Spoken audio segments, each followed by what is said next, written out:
Alice Guo sasailalim na sa DNA test. Hinihinalang tunay na ama at ina na kalabas na ng bansa patungong China. Handang magpa-DNA test si Bamban Tarlac Mayor Alice Guo ayon sa kanyang abogado. Sa panayam sa DZBB na itanong kay Attorney Stephen David, legal counsel ni Guo, kung handa ba ang alkalde na sumailalim sa DNA test kasama si Wen Yilin. Si Wen Yilin ay isang Chinese national na hinihinalang siyang tunay na ina o biological mother ni Guo. Kamakailan nang idiniklara ni Guo na anak siya ng kanyang ama sa kanilang kasambahay na nagngangalang Amelia. Iniwan daw siya ni Amelia noong bata pa lamang siya. Nauna nang hinamon ni Senador Sherwin Gatchalian si Guo na magpa-DNA test kasama si Wen Yilin para patunayan ang kanyang nationality. Yung citizenship ng ama niya, Filipino. Pero alam naman natin na Chinese citizen yung kanyang ama dahil nga sa passport. Pero kaya ang aking challenge, mag-DNA sila para matapos na yung haka-haka.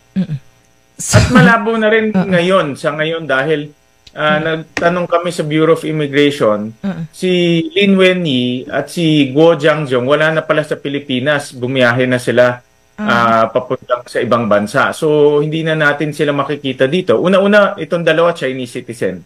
No, so talagang pwede silang bumalik sa China at wag nang bumalik dito. At pag yan nangyari, wala na tayong pagkakataon na patunayan na ito dalawa ay kanyang mga magulang. Kaya kasamaang palad hindi na dahil nga madali lang naman lumipad at madalas sila lumipad.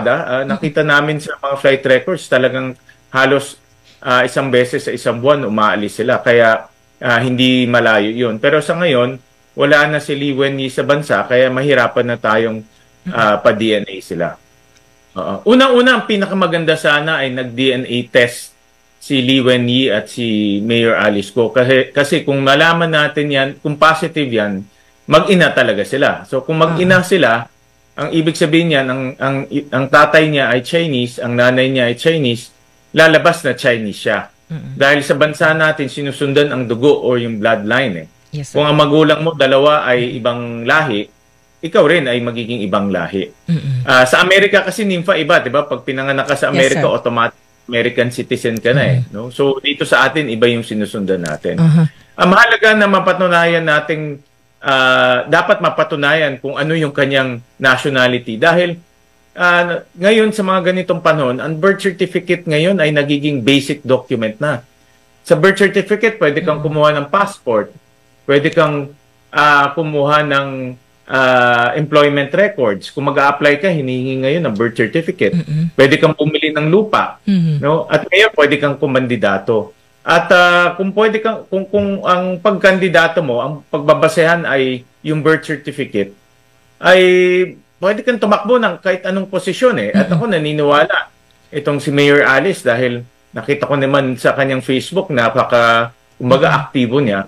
Pwede pa siya maging congressman, maging governor o mas mataas pa na ang kanyang birth certificate ay defective pala at irregular. Nympha, kasi kwento lang niya ito no? Lumabas lang ito, to be honest about it, lumabas lang to doon sa interview with Karen Davila at doon sa post niya sa Facebook. Pero kwento lang ito galing sa kanya. Ang pinakamalaga dito, yung ebidensya. At dahil nga sa mga dokumento na nakalap ng komite galing sa PSA, wala naman Amelia Leal na ipinanganak sa Pilipinas. Kaya nung nagtanong-tanong kami at tinignan na rin namin yung dokumento, kasi pag titignan mo yung dokumento, sa 14 na mga kumpanya ng mga Guo, 7 nandoon si Wenyi. At nandoon rin yung mga allegedly mga kapatid niya, no? Tulad si Sheila, Ximen. At normal yan sa mga family business na lahat ng mga kamag-anak mo, lalo na yung mother and father, ay kasama sa corporators. At nung tinignan nga namin yung travel records, 140 times bumiyahe si Guo Jiangjong at si Lin Wenyi papunta sa iba't ibang lugar, primarily pinakamarami doon China, sa loob ng 7 o 8 taon. Kaya kung titignan mo yung larawan, si Wenyi ay trusted dahil nasa mga kumpanya at malapit kay kay Guo Jiangjong dahil madalas silang bumiyahe na sila lang. So makikita mo na itong si Li Wenyi, trusted na tao to, hindi ito ordinaryong tao, talagang malapit sa kanila. Kaya sa mga pagtatanong ko, ipinakilalang ina niya itong si Lin Wenyi. Yung 15 years old, hindi imposible yan. Baka improbable, pero hindi imposible. Alam naman natin dito sa bansa natin, sa sariling bansa natin, mataas ang age pregnancies. So yan ang una. Pangalawa, dahil nga yung father niya ay mali-mali yung impormasyon na ibinigay doon sa birth certificate at nagsinungaling, malaking tsansa na mga information doon sa birth certificate ni Mayor Alice mali-mali, kasama na rin doon yung kanyang birthday. Dahil hindi natin alam po ano talaga yung tamang impormasyon. Kung matatandaan natin, wala namang Angelito Guo sa PSA. Ito ay pangalan na inimbento lang ng kanyang ama. At nakasulat rin doon sa birth certificate ay ama, dapat Filipino ka, natural born, or dapat Filipino citizen ka at the time na kumandidato ka. Kaya ang nakikita kong legislative proposal dito, talagang ireforma yung ating birth certificate system dahil naaabuso maganda yung layunin na padaliin, simplihan, pero nakita natin na inaabuso ngayon ng mga dayuhan at ibang lahi. Kaya, tama ka, kung nakasulat kasi dun sa dahilan ng late registration nila, NIMFA is negligence. Siguro pwede pang pagbigyan kung isang beses ka negligent. Pero apat na beses ka ng nag-late registration at lahat negligent, sinasadya mo na yan. Hindi ka na negligence yun. Sinasadya mo na talaga mag-late registration. Kaya makikita natin doon yung trend nung kanyang tatay. Totoo naman, yung tatay niya nag-apply nung late registration. Pero makikita mo yung pattern na 4 na anak, late registration, 4 na anak, mali-mali yung impormasyon na ibinigay tulad ng pangalan ng ina at pangalan ng tatay. At 4 na anak ay ganitong proseso ang dinaanan. Kaya nakikita mo yung pattern na talagang sinasadya na mag-late registration at magbigay ng maling impormasyon. Unfair naman na tawaging Zarzuela itong investigation natin dahil maraming tao ang nagtatrabaho para gumawa ng pananaliksik at iba pang mga cross-references. Unfair naman na tawagin na Zarzuela ito. In-expand yung investigation dahil dapat tignan lahat ng personalidad. Kasi kung titignan mo lang yung Pogo at yung mga sangkot sa Pogo, mga foreigner to kagaya ng mga nahuli, mga taga Singapore, iba taga China, yung mastermind taga China. So ang tanong, paano nakapasok itong mga dayuhan sa Pilipinas at bakit napili ang Banban para itayo yung kanilang negosyo? At hindi maliit na negosyo to. NIMFA, 6.1 billion pesos ang pumasok dito sa Banban.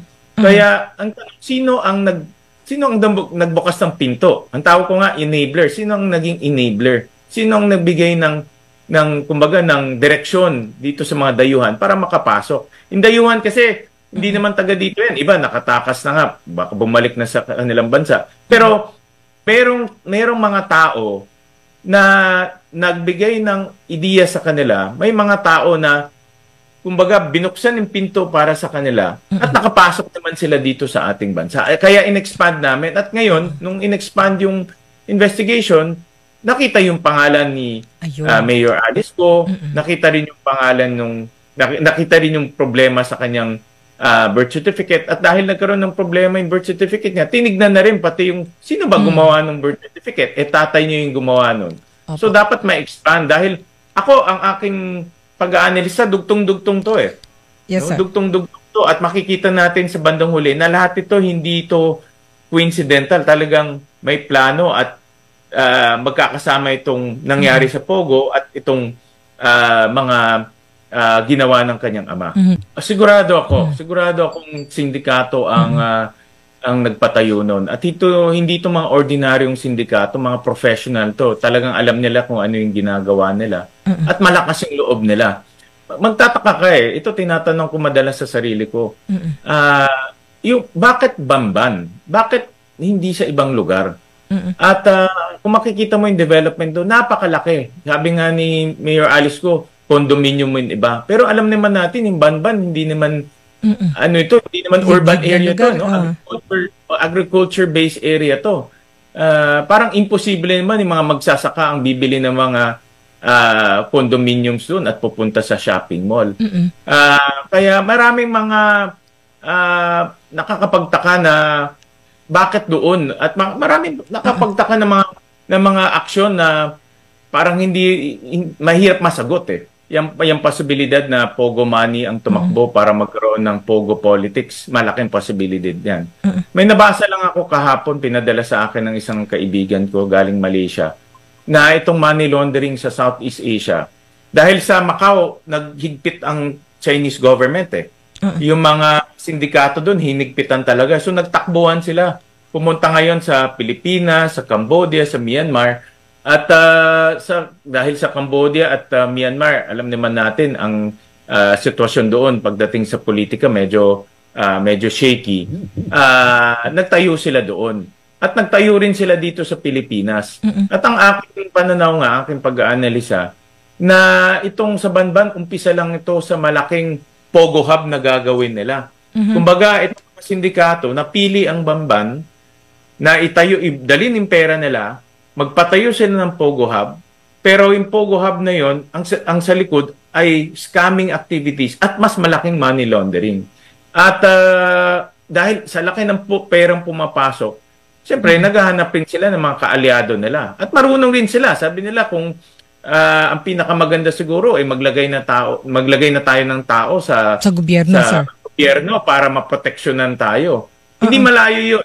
Mga ganun na teorya, hindi malayo dahil yung perang umiikot malaki. So, at meron na rin information na itong Banban na Pogo Hub, meron na rin mga connection sa taas. So, ibig sabihin, marunong sila mag-alaga at maglagay sa mga tao sa taas sa enforcement agencies natin para maproteksyonan sila. So, ibig sabihin, sir, may nangyayari ng Pogo politics?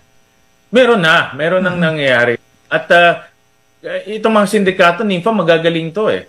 No, marunong din sila. Kung mga yung narco-politics, marunong sila maglagay sa mga enforcers, ito marunong rin to. Lalo na ganong kalaking investment ang dinadala nila. Kaya ako naniniwala, pag binasa mo yung article, umpisa lang to eh. Magtutuloy-tuloy to, palalakihin nila doon.